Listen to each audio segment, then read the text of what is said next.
Hello friends, welcome back to law talk just click YouTube channel. Supreme court ఈరోజు ఒక సంచలన తీర్పు ఇవ్వడం జరిగింది. Brinda Karat versus state of NCT of Delhi and others.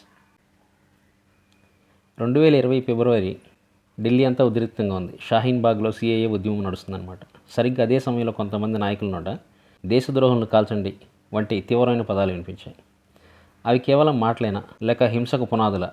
ఆ టైంలో సిపిఐఎం నాయకురాలు బృందా కారత్గా దానిపై గొంతెత్తారు. బీజేపీ నేతల అనురాగ్ ఠాగూర్, పరవేష్ వర్మలపై హెయిట్ స్పీచ్ ఆరోపణలతో ఎఫ్ఐఆర్ నమోదు చేయాలని పోలీసులను, ఆ తర్వాత కోర్టులను ఆశ్రయించారు. కానీ అప్పట్లో ఏం జరిగింది? కోర్టులు లేదు అన్నాయి. దాని అర్థం స్పీచ్లు సరైనవని కాదు, కేవలం ఒక సాంకేతికపరమైన అడ్డంకి కారణంగా, కేవలం ఒకే ఒక పదం కారణంగా. అదే శాంక్షన్, ముందస్తు అనుమతి. ఈ కేసులో అసలు ఏం జరిగిందో వివరంగా చూద్దాం.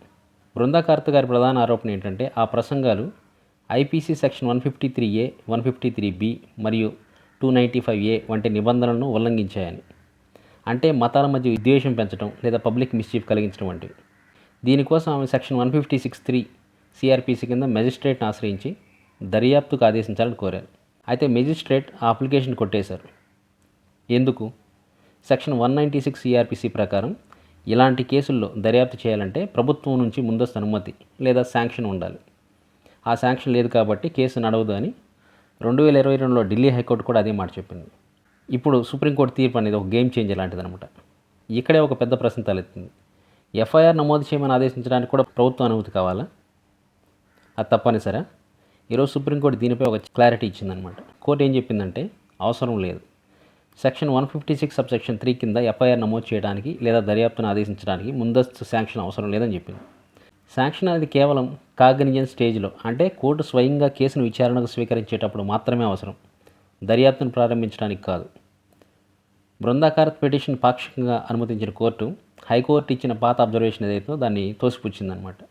అయితే నేరుగా ఎఫ్ఐఆర్ నమోదు చేయమని చెప్పకుండా చట్టాలను నిష్పక్షపాతంగా అమలు చేయండి అని అధికారులకు గుర్తు చేసింది. అసలు ఈ తీర్పు ఎందుకు ముఖ్యం? ఈ తీర్పులో 3 కీలక మార్పులు రాబోతున్నాయి. ఒకటి, సాధారణ పౌరుల బలం. హేట్ స్పీచ్ లాంటి కేసుల్లో శాంక్షన్ అనే గోడను దాటకుండానే ఇకపై సామాన్యులు కోర్టును ఆశ్రయించవచ్చు. సెకండ్, జవాబుదారితనం. పబ్లిక్ సర్వెంట్లకు రక్షణ ఉండాలి, కానీ అది దర్యాప్తును అడ్డుకునేంతగా ఉండకూడదన్నమాట. 3, సమానత్వం. విద్వేష ప్రసంగాల విషయంలో చట్టం అందరికీ సమానంగా వర్తించాలి. అయితే ఫ్రీ స్పీచ్కి గెలుప లేదా అకౌంటబిలిటీకి గెలుప? నిజానికి ఇది న్యాయ ప్రక్రియకు దక్కిన విజయం. హింసను ప్రేరేపించే హేట్ స్పీచ్కు ప్రజాస్వామ్యంలో చోటు లేదు. అలాగే రాజకీయ ప్రత్యర్థులపై తప్పుడు ఫిర్యాదులు చేసే ఆస్కారం కూడా ఉండకూడదు. మనకు కావాల్సింది సమతుల్యత. మరి మీ అభిప్రాయం ఏంటి? రాజకీయ నాయకులపై కేసు నమోదుకు ప్రభుత్వ అనుమతి అవసరమా? ఈ తీర్పు సరైనదేనా? కామెంట్లో చెప్పండి.